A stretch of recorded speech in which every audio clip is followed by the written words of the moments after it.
What is love? I think we know it when we hear it. I think there have been times when I've asked that voice, "Are you God?" And it has said, "No, I'm love. I'm included in God." Mm, And I've said to that voice sometimes, "Are you Rhea, my partner who died 7 years ago?" And it says, "No, I'm love. I was included in Rhea, but I'm interesting. not Rhea." God is bigger than that. God, I think, is more than just love. I think God is the great mystery that's beyond the beyond the beyond. Mm-hmm. But love is something else. And I think a lot of times I've tried to sort of game. I've tried to sort of game it by treating it like it is God and saying, like, especially when I'm in the midst of a terrible crisis or a horrible dilemma, saying to it, "What's going to happen? How is this going to end? Like, what does the future hold?" But love can't answer that. No, it's not. And love has said to me very directly, "That's not my department." Right.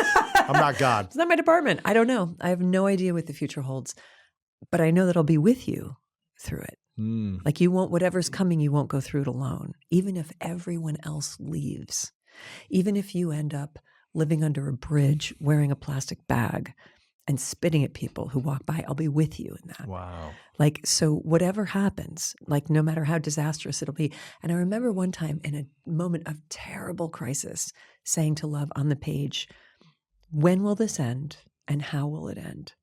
And love was like, "I don't have any more of an idea than you do, but I'm with you."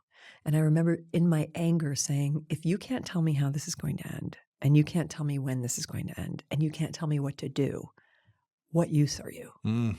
And love said, "I am company and comfort in your darkest hour so that you don't have to go through this alone." And I've learned so much about how to be present to people when they are in their darkest hour through the way that unconditional love speaks to me. I can now sit with somebody when they're in their deepest emergency and they're asking those questions. Why is this happening? When is this going to end? What am I supposed to do? And instead of leaping into my codependent advice giving, which is always driven by panic on my part, I can actually access that voice that says, "I actually don't know. I don't know what's going to happen. I don't know when this is going to end, but I'm here with you. Yeah, I'm here for you right now. I'm here with you." Yeah. Yeah.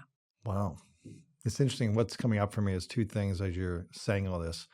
I grew up in a Christian religion that on the wall it just said God is love. Mm. So every time I went to church, I just saw God is love just right in front constantly.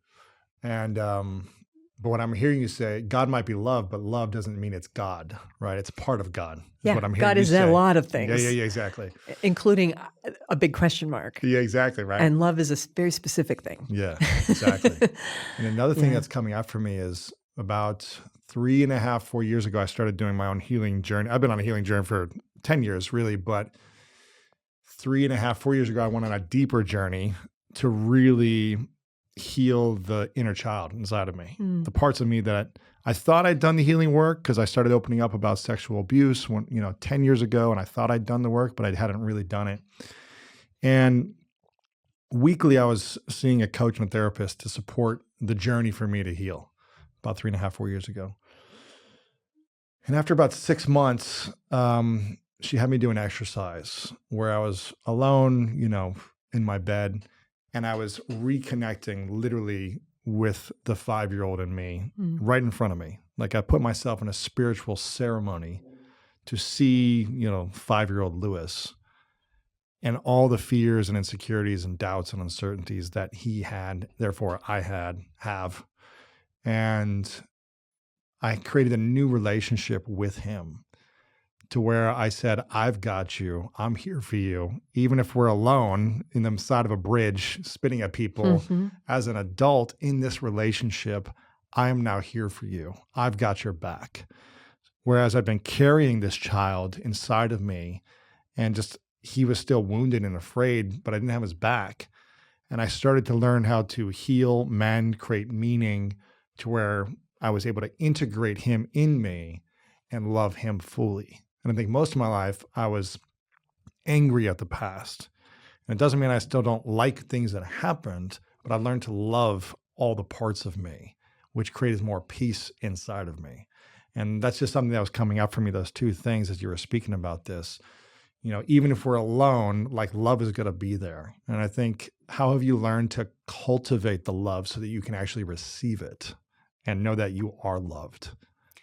The word I'm hearing right now, and I love that you share this with people, especially for the men who follow you. It's so important. And the word I'm hearing is trust.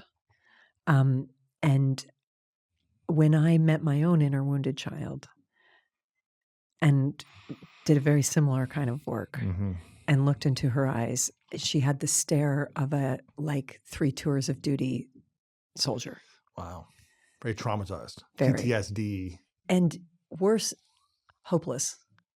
Really? Where do you think that came from, that trauma? Constant reabandonment. So every time I abandon myself, I abandon that kid. And the way that I've dealt with her pain and her trauma and her need and her insecurity and her desire to have somebody love her is to try to outsource it. Like, I got to I got to find somebody who's going to take care of this kid. Wow. And I'll do whatever I need to do, physically, sexually, emotionally, like whatever you need me to perform so that you step in the role of the caregiver of that child.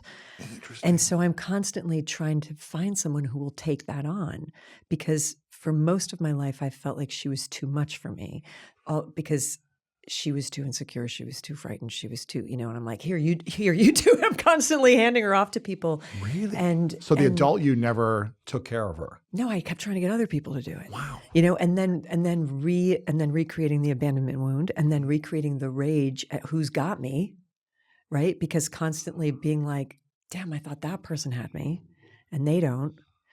And then getting really angry when people would say you have to learn how to love yourself, because I was like, I want someone else to do this. Like, I've been taking care of this kid. I was told from very early childhood, you're on your own, take care of yourself. Like, I don't want to hear that message again. You're on your own, take care of yourself. I want you to fucking take care of me. Yeah. Like, I'm tired, you do it. And that's a very understandable thing to want. But the problem with that is that I keep setting that kid up to get abandoned again. Wow. And until I took full stewardship for her and said, okay, I've got you. Like, what you always needed was an adult for whom you were their first, second, last, and final priority. Right? So you are now my priority. And one of the things when I had a conversation with my inner child, one of the things she said to me was, I don't trust you because you will always abandon me to make everyone in the family feel comfortable. You'll always abandon me to get approval from other people. You'll always abandon me to take care of others. And I was like, kid, you are absolutely right about that. Wow. And I'm not asking you to trust me because you shouldn't. And I have done that again and again and again, but I'm asking you to watch me. Like they say to children, like, don't tell them to trust you, just let them see you do things that are trustworthy.